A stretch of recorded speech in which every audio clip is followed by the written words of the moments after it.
জামা কোন সাহসে ধরছিস রে? হ্যাঁ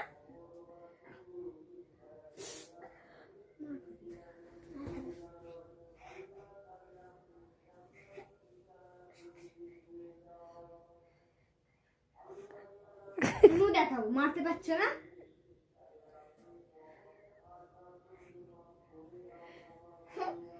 গোলু ওটা তুই কিনে দিয়েছিস? আবার আমি পাগল হয়ে যাব।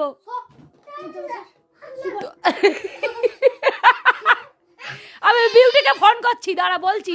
বিউটি, তোর ছেলে আমার মাথার চুল আর রাখবে না, আমাকে পাসপোর্ট করে লিম লাতিকে মরে যাবে, কিন্তু মেরেই ফেলবে।